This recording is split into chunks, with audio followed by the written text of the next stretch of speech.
Bonjour et bienvenue dans cette nouvelle présentation concernant la transformation digitale. Aujourd'hui, nous allons parler du secteur aérien. Nous allons aborder les notions, quelques notions dans le secteur aérien, les processus clés, les métiers clés, les perspectives également, les défis de ce secteur. Commençons par les notions. Quel est le métier des opérateurs aériens? En réalité, l'opération de transport aérien comporte plusieurs types de métiers différents. Cela va de la gestion de la flotte, de l'équipage, des infrastructures au sol, donc des avions, de l'équipage du personnel, mais également des aéroports, des pistes d'atterrissage, donc tout ce qui est infrastructure au sol. Il y a également le contrôle aérien, dans la gestion des frontières aériennes, des espaces aériens. Il y a la sécurité et la gestion réglementaire, donc tout ce qui est lié à la sécurité physique des passagers, mais également à l'application des lois, parce que ce sont des personnes qui vont d'un point A à un point B, potentiellement, qui sortent de territoires définis pour aller à l'international. Il y a tout ce qui est opération effective de transport de passagers et de marchandises. Et il y a tous les services à bord des vols, mais également au sol, dans les aéroports, avant, pendant et après l'acheminement des passagers et des bagages.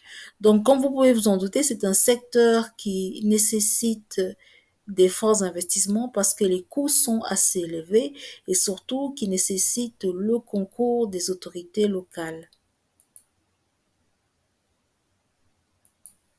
Alors, quels sont les défis qu'on rencontre dans le monde de l'aérien? Le premier défi est celui de pouvoir anticiper les mouvements des futurs passagers. Effectivement, si nous savons que dans les années à venir, les personnes auront tendance à aller vers certaines destinations, en tant que compagnie aérienne, nous allons nous organiser pour desservir ces destinations-là.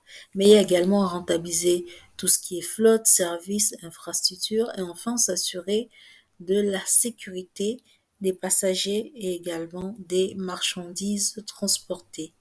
Le premier défi, qui consiste à anticiper les mouvements des futurs passagers, c'est répondre à des questions telles que vers quelle destination iront les gens demain? Quel prix sont-ils prêts à payer? Quels événements vont venir influencer leur planning de trajet?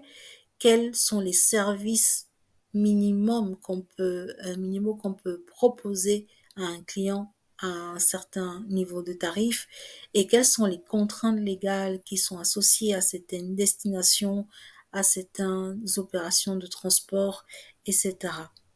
Donc, anticiper les mouvements des futurs passagers est un défi clé de l'aérien. Un deuxième défi consiste à rentabiliser les services, la flotte et les infrastructures. Donc, les avions coûtent assez cher, toute la mécanique de l'aérien coûte assez cher, c'est une technologie de pointe et vraiment les tarifs sont élevés. Donc, comment agrandir sa flotte, comment acquérir des avions, comment acquérir du matériel, sachant les destinations qui sont plébiscitées, connaissant le volume des passagers sur ces destinations, ou plutôt acquérir sa flotte en fonction de ces paramètres, en fonction du maillage réseau, en fonction du prestige aussi associé à cette flotte-là. Il y a des compagnies aériennes qui s'équipent de derniers avions pour pouvoir attirer une clientèle de luxe. Et il faut savoir que le marché également a changé au début du transport aérien. Le but du jeu, c'était de transporter un passager d'un point A à un point B, un peu comme un taxi.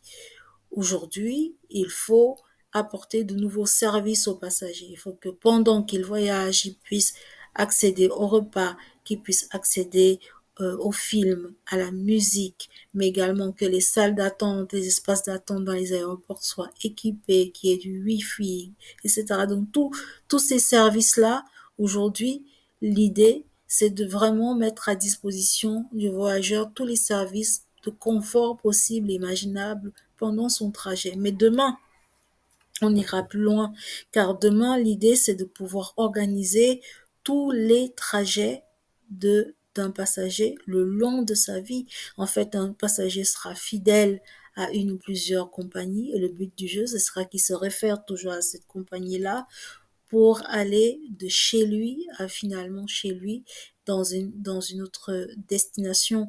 Donc, ils prennent le train, l'avion, le taxi, le bateau. Il faut qu'on puisse gérer tous ces déplacements tout au long de sa vie.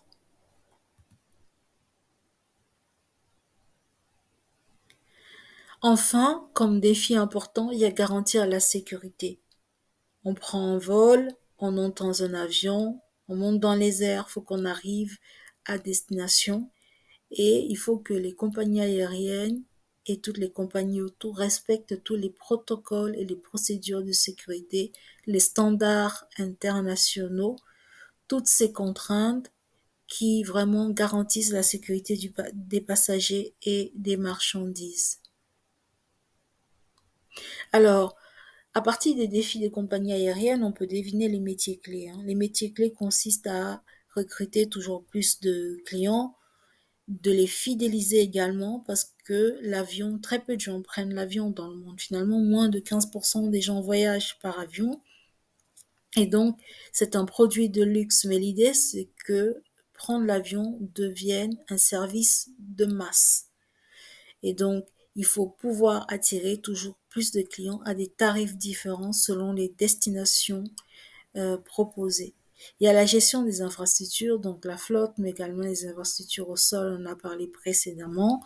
Il y a tous les métiers qui sont associés à la mise aux normes techniques et aux standards internationaux, et à tous les métiers associés à la sécurisation des passagers et des marchandises. Donc les processus clés sont également liés à ces métiers qu'on a vus là, donc le recrutement et la fidélisation des clients. Donc connaître, savoir ce que le client a fait, chaque client a fait depuis le moment où il a réservé son billet d'avion, par quel canal il a réservé son billet d'avion, est-ce qu'il a embarqué ou pas, quel service il a consommé pendant son vol, après son vol, etc. Mais également pouvoir anticiper tous les événements qui vont se passer dans la planète pour voir quelles sont les destinations qui vont être plébiscitées et quelles sont les destinations qui ne seront plus prisées, par exemple en raison des conditions climatiques ou des événements politiques. Il y a la mise aux normes techniques des standards internationaux, on en a parlé, aux standards internationaux, on en a parlé, et également la sécurisation des passagers et des marchandises, et enfin la gestion de la flotte et des services proposés par les différentes compagnies aériennes.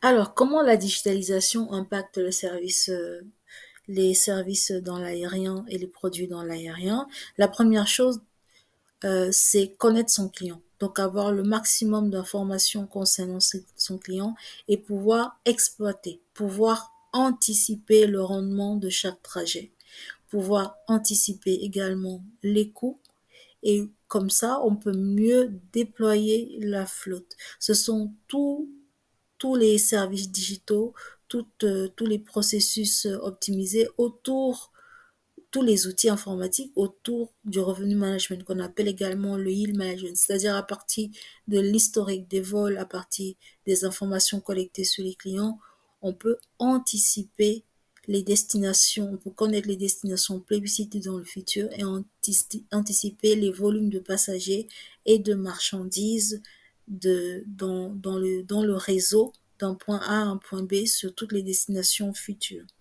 Il y a également les enjeux de simulation des modèles opérationnels. Nous avons vu tous les métiers du secteur aérien.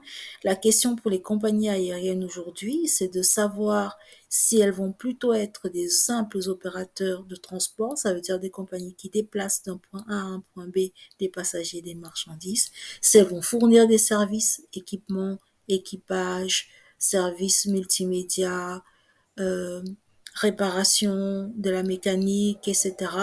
Si elles vont fournir uniquement de l'infrastructure, donc gestion des aéroports, gestion de la flotte, gestion des pistes d'atterrissage, ou si elles vont être mixtes, ça veut dire qu'elles vont avoir un peu de chacun de ces types de services.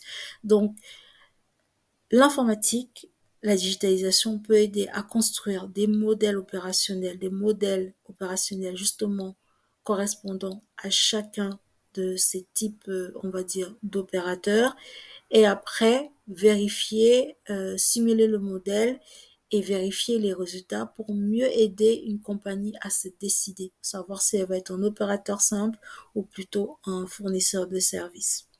Il y a également gérer les ressources techniques, donc l'acquisition, le déploiement et la maintenance de tout ce qui est infrastructure.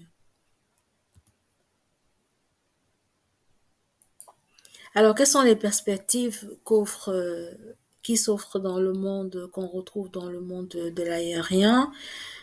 On a suffisamment de données aujourd'hui pour pouvoir analyser l'historique des comportements des passagers et anticiper leurs déplacements. On sait que les touristes, les familles par exemple qui partent de Paris, qui partent de Londres, qui partent de Rome, ont tendance à aller plus en Europe en vacances en hiver ou plus justement en Asie en vacances en hiver et plus souvent à la mer, plus souvent à la montagne, dans ce genre de destinations. Donc on a assez d'historique pour savoir quelles sont les destinations qui sont plébiscitées par des clients réguliers des compagnies aériennes.